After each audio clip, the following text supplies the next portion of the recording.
Hello students, so in our final chapter, today we discuss about Constituent Assembly during how the freedom was granted to India.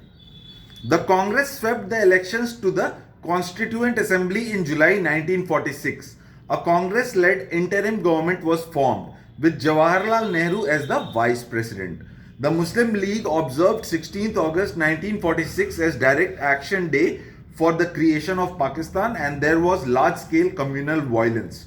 The League also boycotted the Constituent Assembly, which started working on 9 December 1946 with Dr. Rajendra Prasad as its president.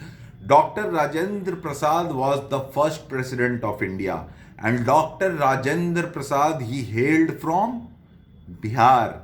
So, India's development and India's freedom movement gained by India from Britishers was a lot of contributions from leaders all over the nation, and we have to also see that in the Constituent Assembly in 1946 the Muslim League asked for the separation of Pakistan, and Muslim League and basically the separation was decided in the Muslim League. Let's talk about partition and independence.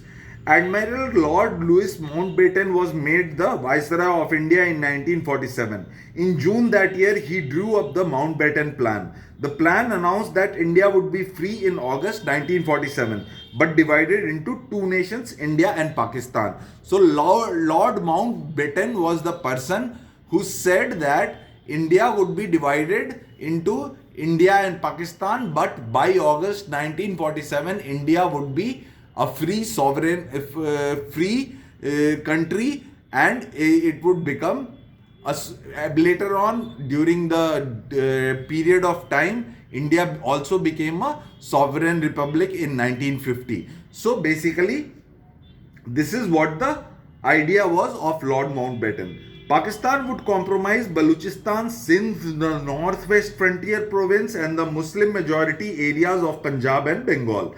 The princely states were given a choice to join either India or Pakistan or to remain independent.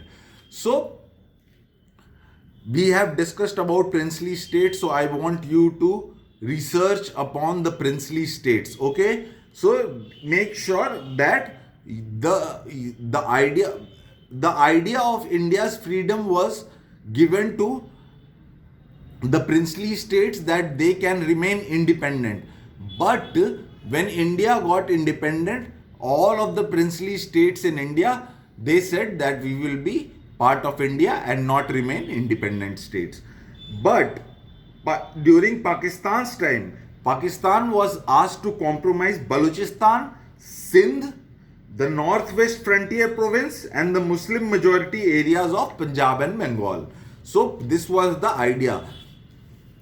The Mountbatten Plan was given legal effect by the Indian Independence Act in July 1947.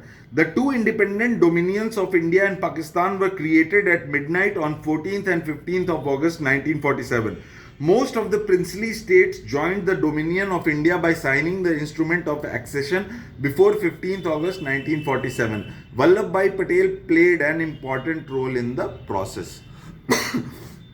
So this was the idea. This was the Mountbatten Plan. So the Vallabhbhai Patel was given importance, and he was made the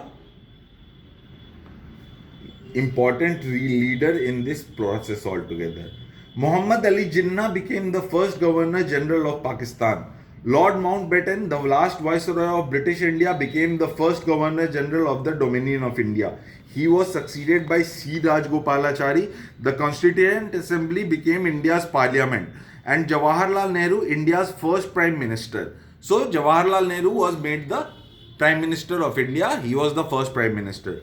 Thus, India finally emerged as an independent nation after more than 200 years of colonial rule. The happiness of winning independence was marred by the huge amount of bloodshed that communal riots caused during partition. All through the riots, Gandhiji tried to restore peace, harmony, and Hindu-Muslim unity. On 30 January 1948, he was shot dead by Nathuram Godse. The entire country was plunged into grief as the father of the nation became a martyr to the cause of communal harmony. So this brings us to the end of the chapter and end of our syllabus. We will begin revision from next class. Have a good day, students.